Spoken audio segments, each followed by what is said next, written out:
ওকে, আমরা আগের ভিডিওতে দেখেছিলাম আমরা কিভাবে একটা সাইট তৈরি করতে পারি, আমরা কিভাবে একটা ফাইল তৈরি করতে পারি এবং আমরা এগুলো তৈরি করেছি। তো এই ভিডিওতে আমরা এগুলো ফাইলে আমরা কোন কাজে কি ইউজ করব, আমরা কিভাবে ফাইল কোন ফাইলগুলো কিভাবে কাজ, আজকে আমরা ফাইল স্ট্রাকচার সম্পর্কে ধারণা দেওয়ার চেষ্টা করব এবং সবশেষে আমরা ধারণা দেওয়ার চেষ্টা করব অ্যাট্রিবিউট সম্পর্কে। ওকে, সর্বপ্রথম আমি আমার সাইটে ঢুকতেছি। সো ডাব্লিউপি অ্যাডমিনটা আমি ক্লিক করে এখানে ঢুকতেছি। সো এখানে ঢোকার পর আমি হচ্ছে একটা ইউজার নেম দিব। আমার ইউজার নেম হচ্ছে অ্যাডমিন এবং আমি এখানে পাসওয়ার্ড দেব 1 2 3 4। ওকে, আমার যে পাসওয়ার্ডটা দিয়েছিলাম এবং ইউজার নামটা দিয়েছিলাম এটা দিয়ে আমি কী করে নেবো, এটা লগ ইন করে নেব। সো লগ ইন করে নেওয়ার পর আমি যদি এখানে প্লাগিনসের মধ্যে আসি, সো আমার কিন্তু লার্ন নামে কি আছে, প্লাগিনসটা এখানে আছে। তারপরে এখান থেকে আমি দিতেছি পেজ থেকে আমি এখানে যদি দেখি আমার পেজ, সো আমার কিন্তু লার্ন নামে যে ইয়েটা আছে সেটা কিন্তু আমি দেখতে পাচ্তেছি যে লার্ন। বাই দ্য ওয়ে, এটা হচ্ছে আমি এখানে যদি দেখি এই যে আমার ফাইলটা সেটা হচ্ছে লার্ন নামে কিন্তু এখানে এটা চলে এসেছে। তো এবার যদি আমি আমার এই ফাইল স্ট্রাকচারে আসি, সো সর্বপ্রথম আমরা দেখতে পারবো আমাদের যে প্লাগিনসটা, এই প্লাগিনসটার মধ্যে আমরা লার্ন নামে একটা কি দেখতে পারবো, একটা ফোল্ডার দেখতে পাচ্তেছি। এখানে আমার একটা বিল ফাইল আছে। বিল ফাইল কি আমরা আস্তে আস্তে সেটা জানবো। লোড মোডের একটা প্যাকেজ। আর আমরা দেখবো এসআরসির ভিতরে আমরা যে লান দেখতে পারতেছি, এই লান ফোল্ডারটা কিন্তু এখানে আছে। তারপরে এখানে আছে যে block dot Jason file. So এখানে একটা স্কামা আছে এবং একটা ভার্সন আছে। এই নেমটা হচ্ছে আমরা এটাকে এই নেমটা দিয়ে আমরা বিভিন্ন রেজিস্টার করতে পারি, এরকম আমরা একটা ব্লকের নিজস্ব নাম দিয়ে থাকি।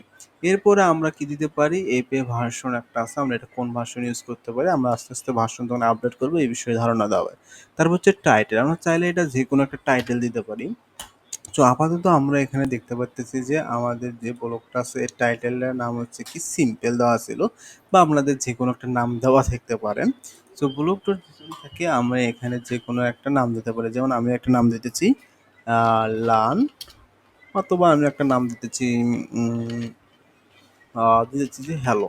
ওকে, সো হ্যালো দিতেছি। তারপর আমি এটাকে কি করতে হবে, এটা npm রান, আমি একটু সরি, আমি আগে ফোল্ডার করে যাবো সিডি, আমার প্লাগিনসের মধ্যে আছে। সো প্লাগিনসের ভিতরে যে আমার ফাইলটা আছে সেটা হচ্ছে কি লার্নে যাইতেছি। তারপর আমরা লিখতেছি npm রান বিল্ড। ওকে, তারপর আমি দিতেছি স্টার্ট। ওকে, এটা আমার সাকসেসফুল স্টার্ট হয়ে গেছে। এখন আমাদের তো এখানে নামটা আছে কি সিম্পল। সো আমি সেভ করার পর যদি রিফ্রেশ করি, তাহলে আমি যদি দেখি তাহলে দেখবো আমার এই নামটা চেঞ্জ হয়ে গেছে। সো এখানে আসার আমরা দেখলাম যে আমাদের নামটা চেঞ্জ হয়ে গেছে। তারপর আমরা দেখতে পাচ্ছি এখানে ক্যাটাগরি আছে। ক্যাটাগরি কি, ক্যাটাগরি হচ্ছে আমরা যদি এখানে প্লাস বাটনে ক্লিক করি আমরা দেখতে পাবো টেক্সট নামে একটা ক্যাটাগরি আছে, মিডিয়া নামে একটা ক্যাটাগরি আছে, ডিজাইন নামে একটা ক্যাটাগরি আছে, উইজেট নামে একটা ক্যাটাগরি আছে, অথবা আমরা দেখতে পাচ্ছি থিম নামে একটা ক্যাটাগরি আছে। বাই ডিফল্ট এটা হচ্ছে উইজেট ক্যাটাগরিতে থাকে। সো আমরা এটা একটু চেঞ্জ করেছিলাম। সো আমি সবল রাখতেছি, যেমন টেক্সট থেকে আমি নিয়ে যেতেছি উইজেটে। ওকে, সো উইজেটে আমি যদি যাওয়ার পর যদি দেখি আমার এটা এখানে আপাতত কোথায় আছে, আপাতত আমাদের ক্যাটাগরিটা আসছিল টেক্সে। সো এটাকে যদি আমি রিফ্রেশ করি, রিফ্রেশ করলে কিন্তু আমি দেখতে পারবো যে আমার ক্যাটাগরিটা এখানে চলে আসে কোথায়, উইজেটে। আপাতত আছে কোথায়, উইজেটে। আমি চাইলে এটা যে কোনো জায়গায় রাখতে পারেন আপনাদের ক্যাটাগরি অনুযায়ী। আমি আপাতত রাখতেছি টেক্সে। ওকে, কন্ট্রোল এস সেভ মারতেছি। এবার যদি আমি দেখি তাহলে আমি দেখতে পারবো আমার ক্যাটাগরিটা এখানে কোথায় আছে, টেক্সের মধ্যে আছে। ওকে, তারপরে আমি দেখতে পাচ্ছি এখানে একটা আইকন, আমরা আসলে বিভিন্ন রকম আইকন চেঞ্জ করতে পারি। এরপরে আমরা দেখবো সাপোর্ট কি, যখন আমরা একটা ব্লগ তৈরি করব তখন আমরা এখানে দেখার চেষ্টা করবো যে আসলে সাপোর্টটা কি। আপাতত আমরা একটা বেসিক ধারণা নেওয়ার চেষ্টা করতেছি। টেক্সট ডোমেন, ভিউ স্ক্রিপ্ট, এগুলো আমরা আস্তে আস্তে পরে জানবো। তারপরে আসছে আমাদের editor JS file. Editor just file হচ্ছে আমাদের, এটা হচ্ছে এডিটর প্যানেল। এটা হচ্ছে আমাদের এডিটর, এটা হচ্ছে ব্লক, এরপরে এটা হচ্ছে কন্ট্রোল প্যানেল। আমরা এগুলো আস্তে আস্তে এগুলো জানবো। সো এটা হচ্ছে আমার কি এডিটর। সো এডিটরের ভিতরে আমার যেটা লিখবো, এই এডিটর জেএস ফাইলে সবগুলো কোথায় দেখা যাবে, এই যে এডিটরে দেখা যাবে। এডিটরে আপাতত এখানে যেমন লেখা আছে হ্যালো বাংলাদেশ, এটা দেখা দিচ্ছে। আমরা চাইলে এটা চেঞ্জ করতে পারি। আমরা এটা চেঞ্জ করে দিচ্ছি, চেঞ্জ করে নাম দিচ্ছি যে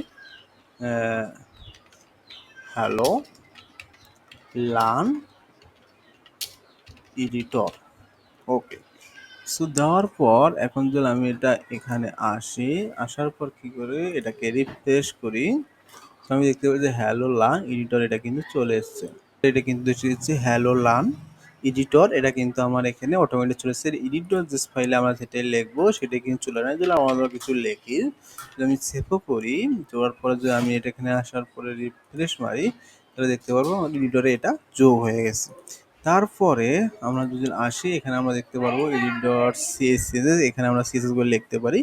এই ইন্ডেক্স ফাইলের মধ্যে আমাদের সবগুলো যে এডিটর আছে, আমাদের এডিট ফাইল আছে, আমার সেভ ফাইল আছে, আমার হচ্ছে মেটাডাটা যেসব সবগুলো ফাইল, আমার যে সব ফাইলগুলো আছে সব ফাইলগুলো কিন্তু এর ভিতরে আছে।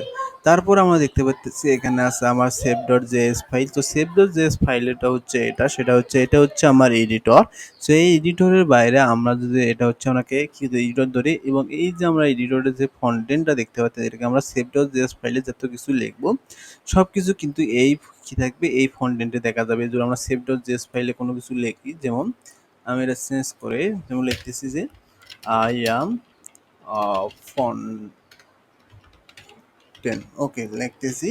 সো আমি যদি লেখার পর এখানে আসি রিফ্রেশ করি, আগে আমাকে এডিটর আগে রিফ্রেশ করতে হবে।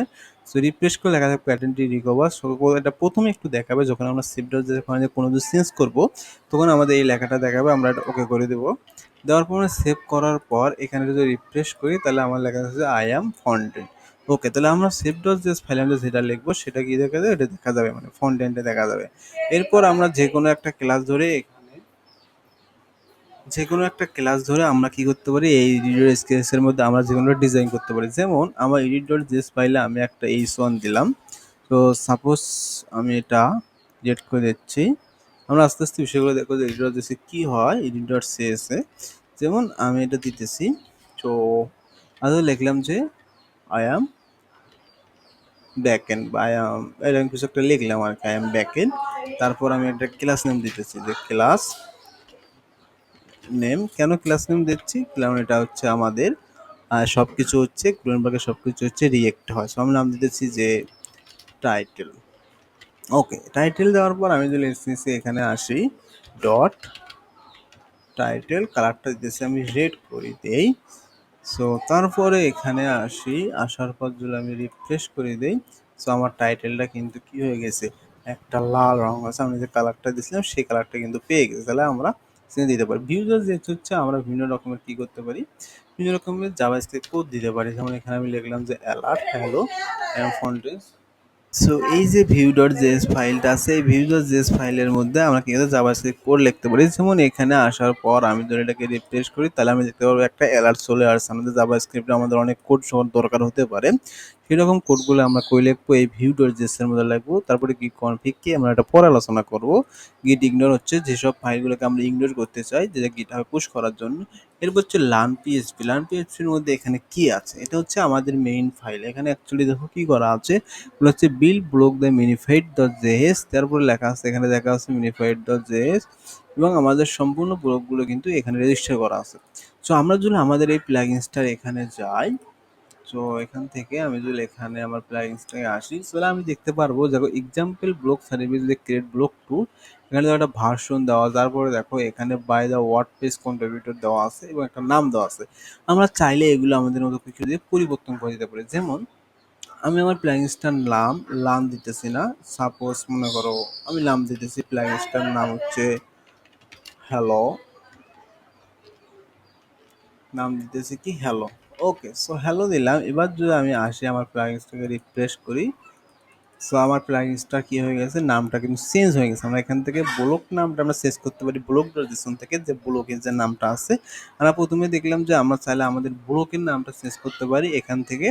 আর আমাদের লার্ন পিএইচপি এখান থেকে আমরা কি করতে পারি, আমাদের ফুল প্লাগইনসটার নামও চেঞ্জ করে দিই। সো এটা লার্ন থাকলো। তারপর আমরা চাইলে এখানে দেখতে পাচ্ছি যে একটা আছে অথর নেম, বা এটা কে করেছে। আমরা অথর নেম, প্রত্যেকটা প্লাগইনসে একটা অথর নেম থাকে আসলে প্লাগইনসটার মালিককে। সো আমরা দিতেছি যে অথর নেম আমরা দিতেছি, আমি আমার নাম দিতেছি যে এমডি জোবা এর। ওকে, আমি আমার নাম দিতেছি অথর নেমটা। সো এবার কিন্তু আছে ওয়ার্ডপ্রেস কন্ট্রিবিউটর, এটা চেঞ্জ হয়ে নাম হবে আমার, দেখা যাক। সো নামটা কিন্তু চেঞ্জ হয়ে গেছে এমডি জোবার, এখন আমরা নাম তাহলে প্লাগইনস জব, আমরা যে প্লাগইনস ফাইলটা আছে এখান থেকে আমরা অনেক কিছু চেঞ্জ করতে পারি, টেক্সট ডোমেন আছে। আমরা আপাতত এইগুলো বিষয়গুলো জানার চেষ্টা করবো আসলে কি। এইবারে আছে আমাদের প্যাকেজ আছে, আমাদের বিভিন্ন প্যাকেজও ইনস্টল করব, সবগুলো এই ফোল্ডারগুলোতে দেখা যাবে। রিড ডট টেক্সট ফাইলটা হচ্ছে ওআরজিতে যখন আমরা কি করি এটাকে সাবমিট করি তখন আমরা এটাকে বিভিন্ন রকমের বর্ণনা দিয়ে থাকি।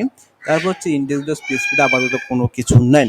তো এই হচ্ছে হলো আমাদের ধারণাগুলো ছিল আসলে এসএল লার্ন ডট কি হয়, এই যে ফাইলগুলো আমরা দেখতে পারলাম কোন ফোল্ডারের কি কাজ। এর পরবর্তী ভিডিওতে আমরা আমাদের ব্লগ কাজ করা শুরু করব। পরের ভিডিওটা কিন্তু খুব ইন্টারেস্টিং হয়ে যাচ্ছে। তো আজকের ভিডিওটা এই পর্যন্ত।